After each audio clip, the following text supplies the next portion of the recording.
halfway through the week. As someone pointed out earlier, there's no homework due today, so there's something to be thankful for. There will be homework this weekend, so take a look for that on Friday. A few announcements today. We got all the way through the exams last night. Thank your TIs. They stayed until almost 10 o'clock last night to help me grade, so they deserve extra thanks. Which means that you will get your exams back in recitation this week. So be sure to go to recitation. I don't have an average for this exam yet. The TIs are still entering the grades. My overall impression is that as a class you did much better on this exam. So I can't give you actual numbers, but in just grading, the TIs agreed with me that it seemed like everyone overall did better. So hopefully you'll be happy with your scores when you get them back on Thursday or Friday. Since we just got them graded, I'm going to give you until a week from Friday, so April 8th, for point adjustment. So that gives you 2 recitations, as well as plenty of time to come and find me during office hours or schedule other times if you want to talk to me about something. Overall, for this exam, there were very few point adjustments I felt needed to be made, with one exception, which I'm going to show you now. So everyone get ready to pick our question.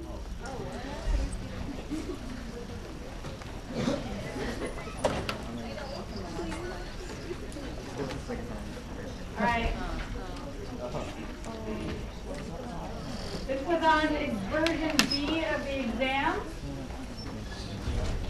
Remember this question? What did you think about this question? It's written wrong.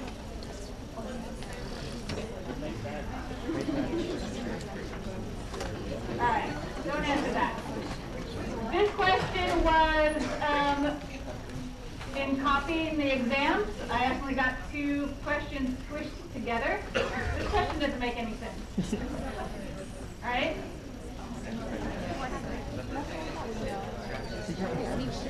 It's mixing 2 things we've talked about. All right, only one person asked me about this on the exam. I'm surprised more of you didn't raise your hand and say, what in the world are you talking about? All right, this question doesn't make sense. This is the question that it should be. That one you can answer, right? Wait, do you want it? Answer that question. Okay. Yeah.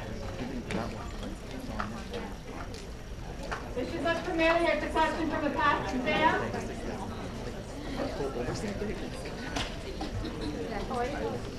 It was correct on version A of the exam. If you had version A, you had the proper questions. If you had version B, you had the messed up questions. But it doesn't really matter. You just got some questions. You just rearrange. Everyone is so tired, they just figured Yeah, but the answer's it still. was a difficult question and you couldn't figure it out. Go ahead and use your clickers to answer this, and then we'll look at it, and I'll tell you what I'm going to do about that once you've done that. Your points are transferred to Okay?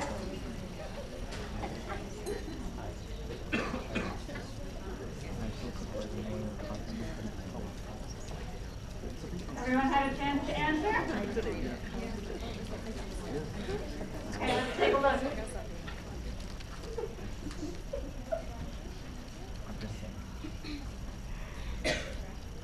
So, the proper version of the question, regulatory transcription factors may form non-covalent interactions with all of the above. They interact with enhancers, there's DNA regions that they bind to, they interact with mediators or co-activators that bridge between the general transcription factors and the regulatory transcription factors, and they can interact directly with the general transcription factors. So the answer is E. All right, but for the exam, I wanted to make sure that everyone knew what the correct answer is, which you should, because we've seen it on a past exam. However, because the version on exam B was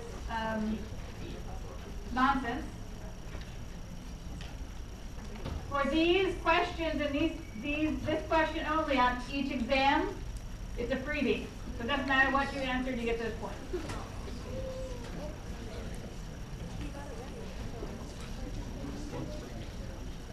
All right? So that is the only question where I made adjustments on the points. And it's already been made when we graded it. Everything else was pretty straightforward.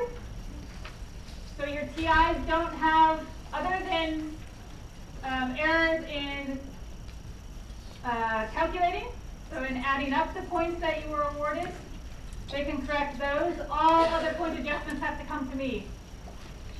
Okay, so they can't make any adjustments to your grade other than just errors in addition for your questions. Okay? If you have any questions about the way something was graded, that you feel that your TIs, you want more information than your TI can give you, please come and talk to me, and we'll go over it. Okay?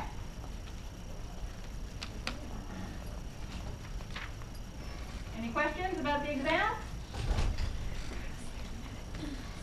All right. Then, let's get back to the Gamete game. Yay.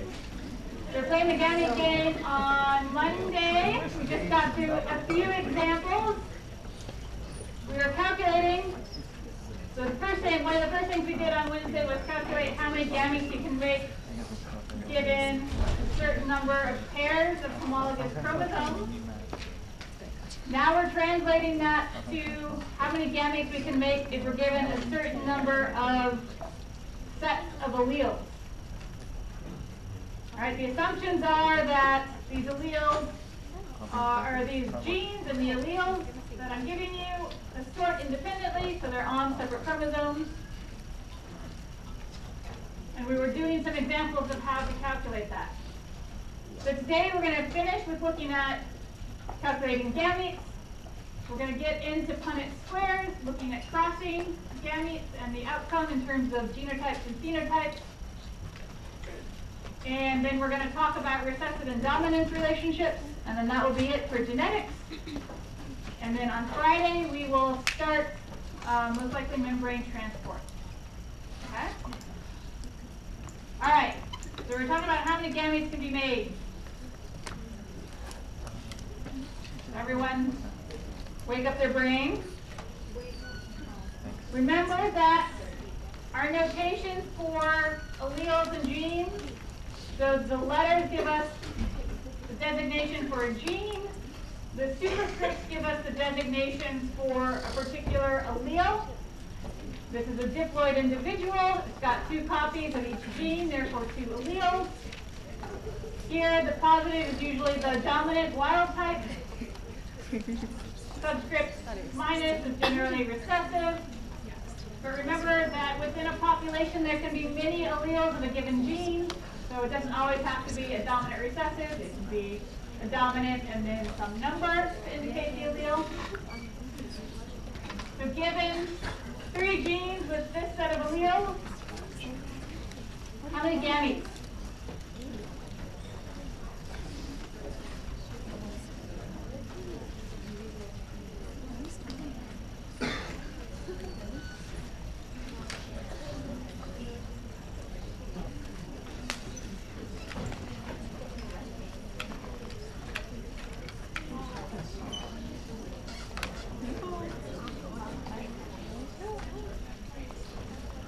All right, everyone get their answers in? Yep. Take a look.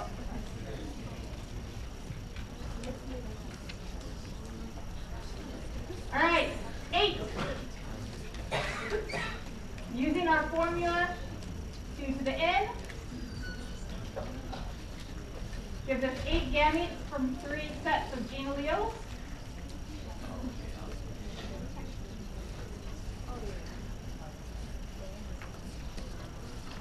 What about this one?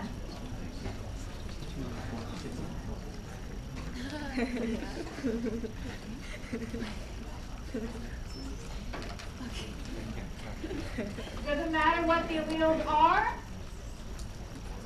when you're doing your calculations. You need to pay attention to them at all?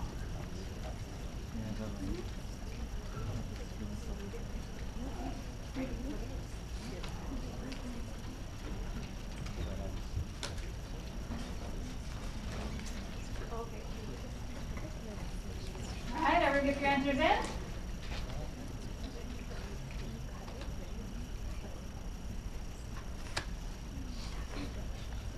All right, so you guys have this figured out, right?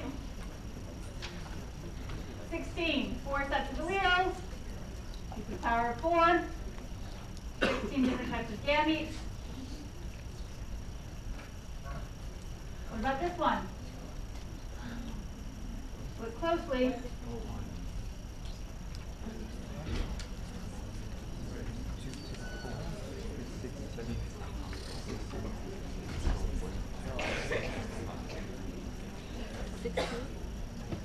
How do you account for that?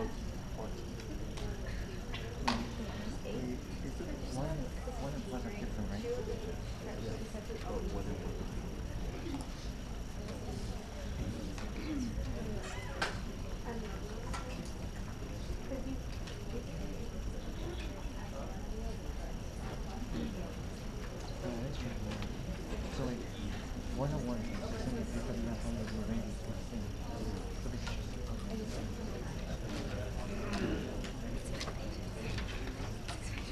So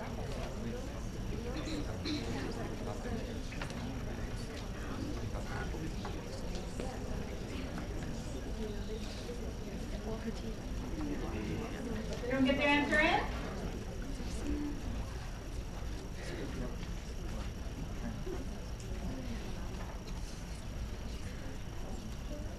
All right, so a little bit of confusion, but most of you caught the change in alleles, right? So what do you see there in terms of the sets of genes? What's different about this example? F1 is the same for both. For the F gene, there's one allele. It's homozygous. It's got the same copy in both chromosomes. So what does that do to your calculation? Sorry, what's that? You sort of ignore it. Why do you ignore it? Because it's the same. So if you put it either way, you'll still get the same result. You just have like two of the same. Yeah, it can only make one type of gamete, right? There's only one allele, so therefore for your calculation you can ignore that set of genes in determining, or that gene and that set of alleles in determining how many gametes it can make. All right, so the correct answer is B. Even though there are 4 genes, one of them is homozygous. It carries the same 2 alleles. So therefore you only have 3 genes, AL, E, and DP, that have any variation, that have different copies, that you use to calculate how many gametes you can make. Oops. All right, let's try one more.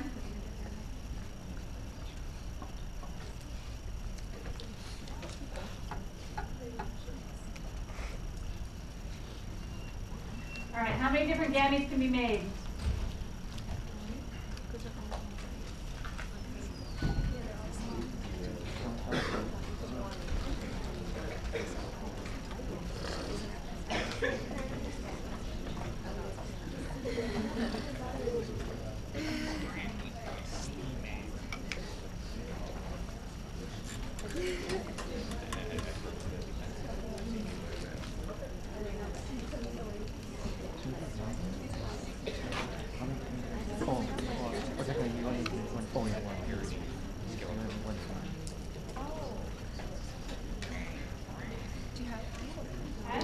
Everyone get their answers in?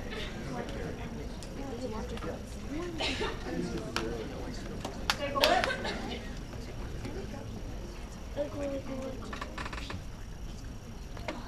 Okay, a little bit of confusion, but again, you have to look both at whether there are 2 copies of the alleles as well as how many genes there are. So you only count the genes where there are 2 copies, different copies of the allele. How many genes have 2 copies of the allele? No, none. None of them? 2 to the 0? 1. Right, you can only make one type of gamete. No matter how you arrange these alleles into gametes, it's always going to be the same thing. All right. So our general rule. What's our general rule for calculation? 2 to the n. In the case of looking at genes, we're changing n from number of homologous chromosomes to number of gene pairs. With the stipulation that those gene pairs have to be on different chromosomes. So for the example at the top, where we're using letters now, big A for dominant, little a for recessive. 2 to the 8, 256 gametes. Remember that you have to look and see whether that set of alleles, that gene, is homozygous or heterozygous. How many pairs of heterozygous alleles do we have? So different copies? 5. 2 to the 5? What's 2 to the 5? 32 gametes. All right, pretty straightforward, right? So you should be able to calculate the number of gametes produced from either they give you a set of homologous pairs of chromosomes or a set of genes where I tell you what the alleles are. All right, in one case it's a straight 2 to the n for homologous chromosomes. For genes, you have to pay attention to whether there's variation in the alleles for each gene when you count it up. All right.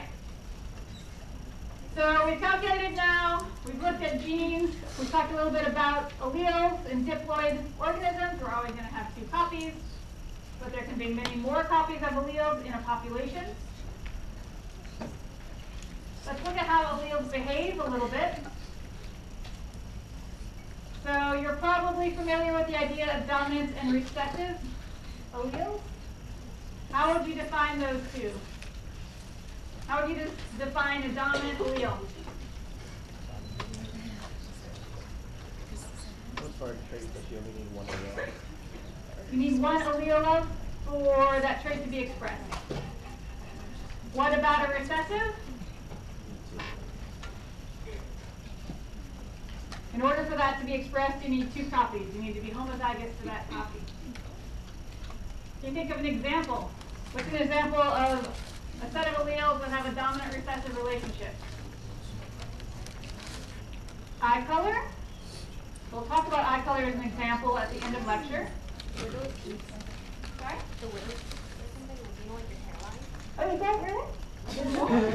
Or like the way you're like pointing your So things like widow's peak, that's an example I didn't know.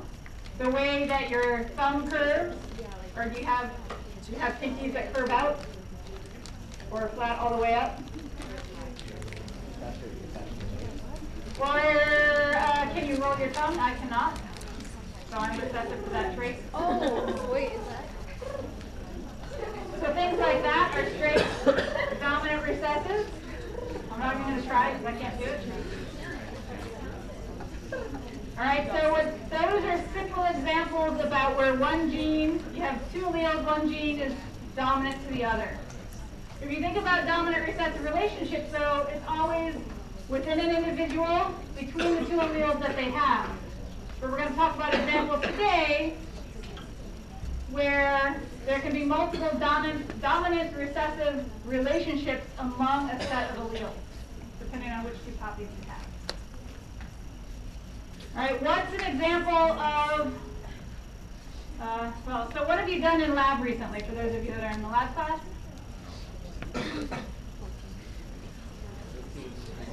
This is blood test. Same lab. So you talked about blood types. And I believe that you all determined your own blood type. No. You did? Didn't work? No, we use sample blood. Oh, yeah. You have the blood to determine somebody else's blood type. Well, at least you now understand the process. But let's talk a little bit about the alleles. reminds me. I'll make an announcement on Friday as well. For those of you that are in the lab for your special assignment, you have to go to a presentation, right? There's a biology graduate student run symposium called the Pester Symposium. It's being run next week, Thursday and Friday. There'll be talks all day. Great opportunity to get that assignment taken care of. Lots of really interesting talks about research that's happening in the department right now. So I'll make an announcement and put the website up on Friday. I forgot to do that. Okay. Brief interruption, back to blood types. Okay, so blood types. What did you learn about blood types? Antibody, antigen. There's antigens, there's a couple different varieties of them. Let's think about it in terms of alleles. So you learned that there were different sorts of antigens for blood type A, blood type B, type O, right? And that has to do with the sugars that are sticking outside the red blood cells, right, for recognition. Those are due to, all right, so we have three types of alleles, A, B, and O. We can designate those as, we'll call the gene for blood type I. So we have IA, IB, and little I for type O.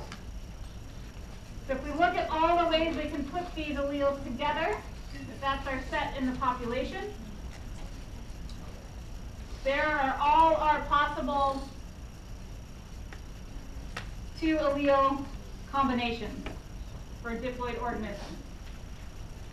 So if we think about some of the examples for dominant recessive that we've talked about, that's a 2-gene system, or 2 allele system anyway.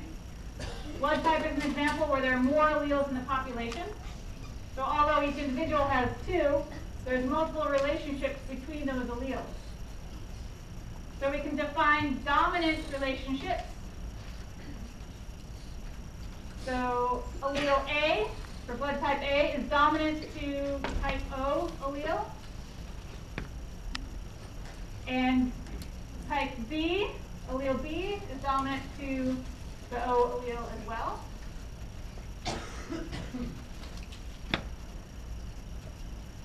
So that those genotypes, genotype being the set of alleles that you carry for that gene, all right, B produce A, these produce B. So we have straight dominant recessive relationships, which leaves us 2 genotypes to consider. We've already talked about if O is the recessive gene, 2 copies of that gives us type O, so that's a straight recessive. The only instance left is the relationship of allele A to allele B. So what is that called? Codominance. So neither one is dominant to the other. They're both expressed.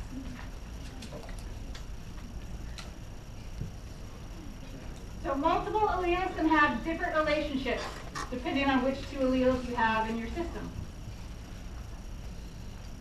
So let's talk briefly about how we calculate given, we talked about how we produce gametes. We've talked about a little bit about genotypes and phenotypes. Right? If you're not already familiar, you need to know the terms genotype, phenotype, heterozygous, homozygous. Hopefully those are all terms you've heard before. So let's look specifically at, we've calculated how many gametes a particular set of alleles can make. What if we're looking at specific gametes? How do they recombine? How do we calculate the potential progeny in the next generation? Both in terms of characterizing the genotypes that are possible as well as the phenotypes. All right, so everyone's favorite Punnett squares. How many people have done Punnett squares before? Excellent. So this should be fairly straightforward, right?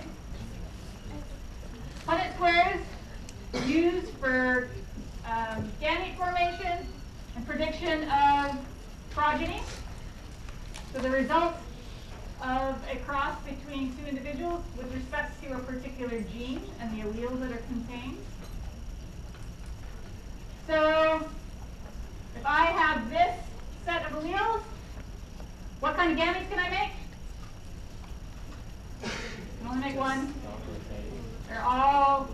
allele A. Right, and we place those on the Punnett square. So each possible gamete gets a row for one individual. For this one, how many gametes can I make? 2, 1 for each allele. Each possible gamete gets a row on the square. If we want to cross two gametes, right, we place one set of alleles on the rows, one set on the columns, and we look at the potential outcome of those crosses. All right, so you need to know how to do this and predict the genotypes that would be produced from a particular cross, the ratios of genotypes that are possible, as well as the phenotypes. So if I ask a question on the exam, look carefully about whether I'm asking for genotype or phenotype, right? Because those are two different answers. Does that make sense? So if I'm asking for genotype, I'm asking for the set of diploid alleles that would end up in the individual. If I'm asking for phenotype, I'm asking for blood group, right? What the blood group of that individual would be in this example.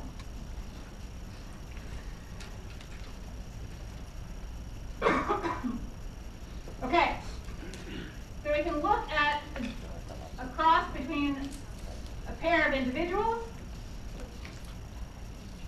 and then characterize the genotype and phenotype for each. All right, so if we have individuals that are type A and type B and we cross the gametes from those individuals, what's the first thing I need to tell you? What the genotype is for type A and B? So what the genotype is for each one of those individuals. There it is. All right, so we place those genotypes on our Punnett square. One individual gets the rows, one individual gets the columns.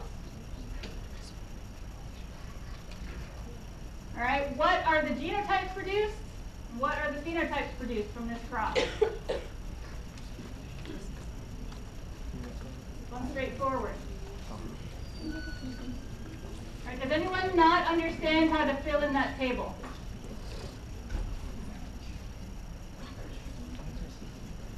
Okay. All right, so for each square, the resulting progeny would be a cross of the gametes for that row and column. So what are all the squares filled with in this particular example? AB, right? So what's the ratio of genotypes produced? 100% IA, IB. What's the phenotype produced ratio? 100% AB. All right. We can continue to do this. So IA, a heterozygous individual versus a heterozygous individual that has blood type B.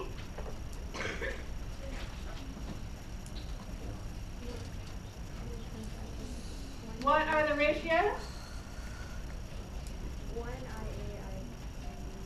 One I, one IDI, one II.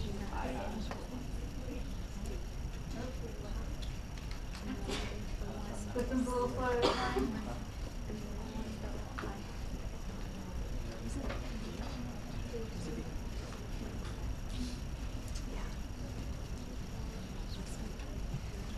Maybe it will work. There we go. All right. So how do I fill in this box? IAID.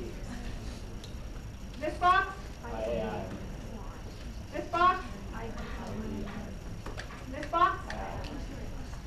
All right. So what's the ratio of genotypes? Of each type, so essentially 25% of your progeny for each genotype, or 1 to 1 to 1 to 1.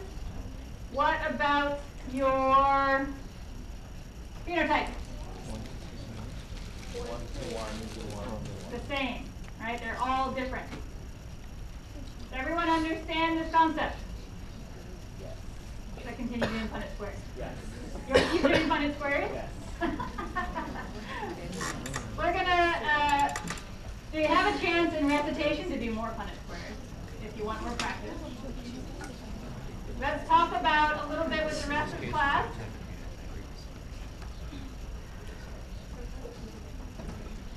All right, so if we were to define, let's wrap that up. If we were to define the relationships, we already did that a little bit. So A and B are codominant. They're present, they're both expressed. A is dominant to I, or type O. B is dominant to type O. So that's one example of, oops, you can't see that. That's one example of the multiple relationships between alleles. Let's look at a few more. All right, the final thing we're going to talk about related to genetics is additivity. So additivity versus dominance.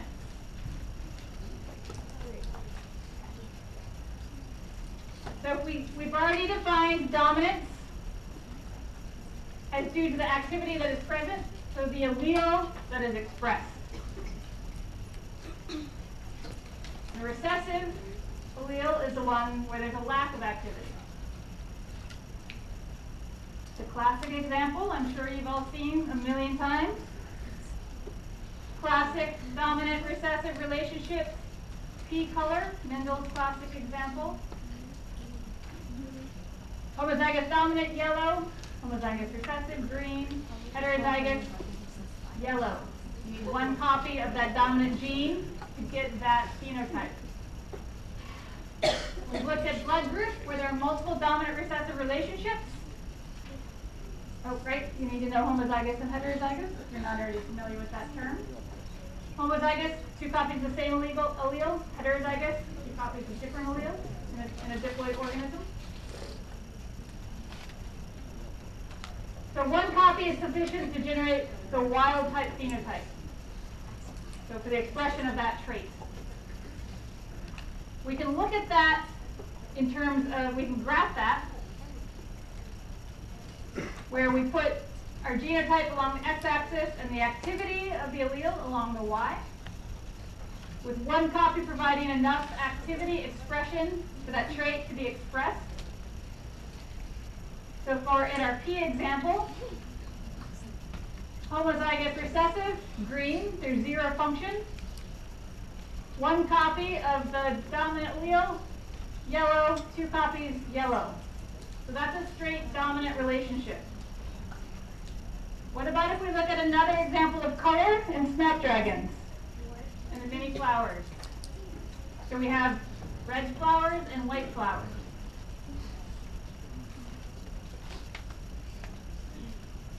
Let's define red as the dominant. White, there's lack of pigment, right? So there's some allele that produces a red pigment that gives us the red flower. This is a straight dominant recessive relationship. What color do you expect the heterozygote to be? So where did that pink flower come from?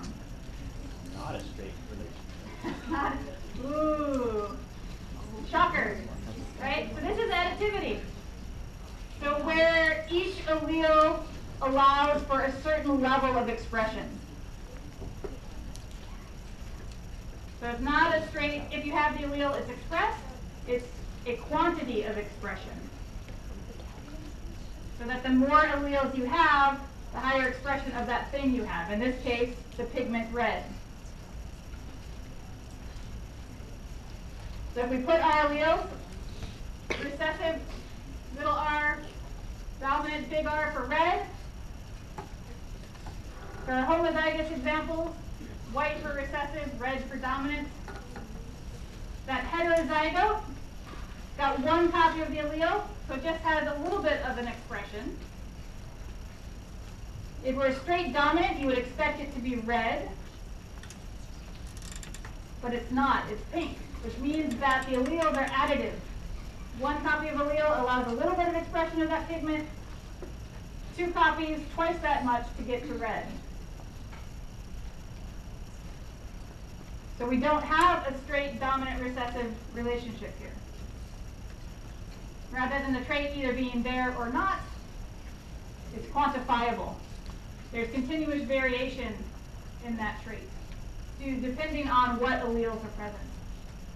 So what characteristics about ourselves do we see continuous variation in? Eye color. Eye color is an example of additive relationships. Hair color. Hair color, an example of additive relationships. How much pigment is expressed, depending on which alleles you end up with. So the final thing to cover today is to look at, we've looked at some pretty simple examples where instead of 2 genes, there are 3 genes that have relationships, or 2 genes that have an additive relationship rather than a dominant relationship. Let's look at something that is a little more complex, more common, that you see this kind of set of alleles, this diversity of alleles, this variation in population. Okay? So we're going to look at eye color in flies. So there are lots of things going on that are controlling eye color in flies. Our wild type is red. If you've done any fly labs yet, you will have seen red type flies. Perhaps you've seen mutants that produce white-eyed flies. Right? If not true, you'll see it in genetics. Eye color in flies is controlled by a gene called white. And there are hundreds of alleles for this gene in fly populations. So we're not talking about relationships between just 2 or 3 alleles. There are hundreds of dominant, recessive, or potentially other types of relationships, depending on which 2 alleles you have. The dominant recessive relationships are defined by the 2 alleles that you have as a diploid organism. So there are just three examples of the hundreds of alleles for the white gene in flies. Most of the alleles produce some sort of reddish to brownish eye color. Although some, such as this allele, is called the apricot allele, because it produces a pinkish eye color. And then we have this allele 1118, which produces a white eye. All right, so let's just look at the relationships between this set of 3 alleles out of the hundreds that are possible and contained within the population. All right, so notice again that these superscripts, so we have sort of wild type that produces red eyes. These superscripts vary.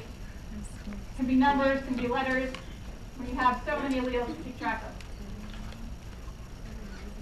All right, so we have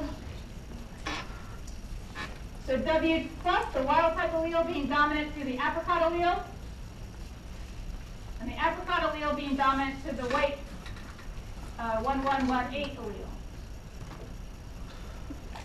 So if we just look at eye color produced by sets of these alleles, so we already know homozygous 1118, white, no activity, no pigment expression, wild type red. What would you predict a heterozygous that was wild type in 1118 to be?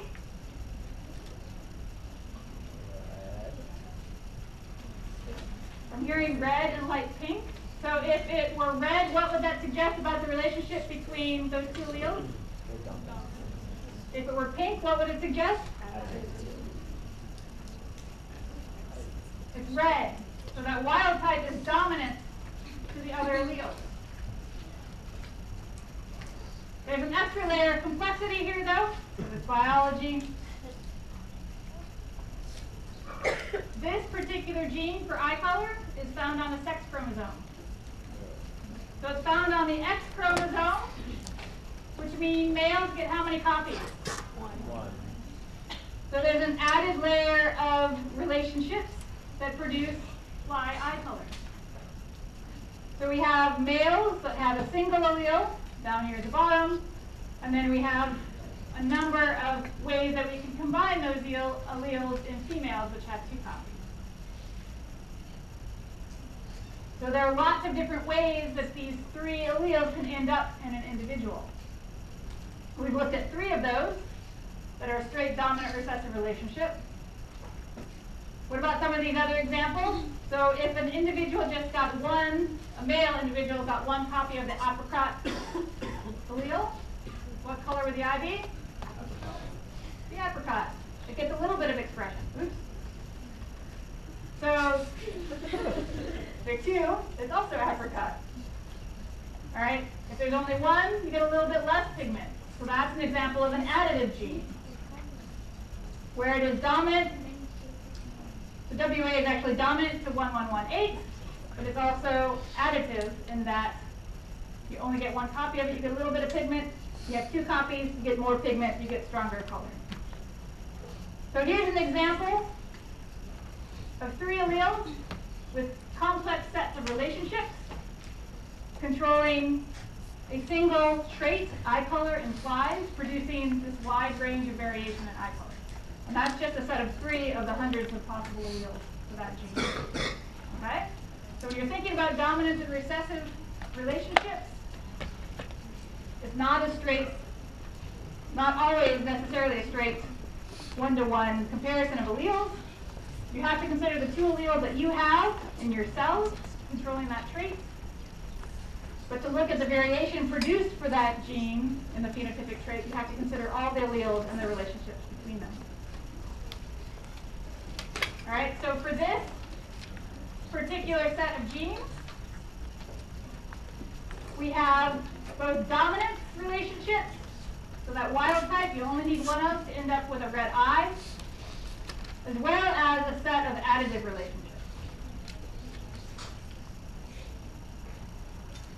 All right, just to show you in a fly, there's some flies with red eyes, apricot eye, white eye, depending on what set of alleles they have. All right, so one final clicker question just to make, whoa. One final clicker question, just to make sure, wake everyone back up before your next class. So we just spent some time talking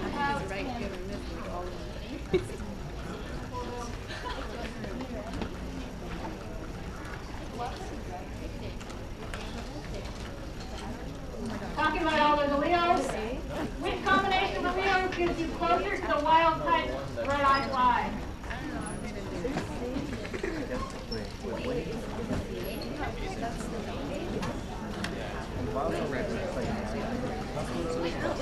Once you've answered that, class is over. I thought you were doing it every time. Have a good Wednesday. Wait, what is it? I'll see you on Friday to talk about the brain transport.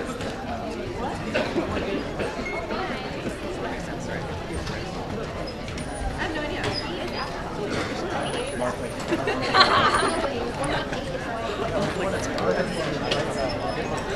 All right, well, I don't know.